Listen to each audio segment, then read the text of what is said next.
کیا آپ جانتے ہیں دنیا کا پہلا اشتہار کب اور کیسے بنا تھا؟ چلیے جانتے ہیں ایڈورٹیزمنٹ کی دلچسپ تاریخ۔ ایڈورٹیزمنٹ کی ابتدا تقریباً 3000 قبل مسیح میں مصر، بابل اور یونان میں ہوئی۔ اس وقت لکڑی، پتھروں اور پپائرس یعنی قدیم کاغذ پر بازاروں میں غلاموں کی خرید و فروخت کے اعلانات لکھے جاتے تھے۔ قدیم مصر میں ایک پپائرس ملا جس میں گمشدہ غلام کا اعلان اور انعام کی پیشکش لکھی تھی۔ یہی دنیا کا پہلا تحریری اشتہار مانا جاتا ہے۔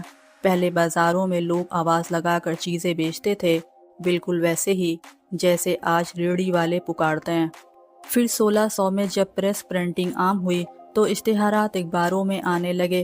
1650 میں انگلینڈ کے دی لندن گزیٹ میں پہلا اخبار کا اشتہار شائع ہوا جن میں کتابیں، دوائیاں اور ملازمتیں شامل تھیں۔ 20ویں صدی میں ٹی وی اشتہارات نے انقلاب برپا کیا اور 1950 میں رنگین ٹی وی کے ساتھ کوکا کولا، مارلبورو، نائک اور نیسلے جیسے برانڈ دنیا بھر میں مشہور ہوئے، اور اب 21ویں صدی میں اشتہار ڈیجیٹل دنیا میں داخل ہو چکا ہے۔ سوشل میڈیا، گوگل، یوٹیوب اور انسٹا، یہ سب آج کے سب سے طاقتور ایڈورٹائزنگ پلیٹ فارم ہیں۔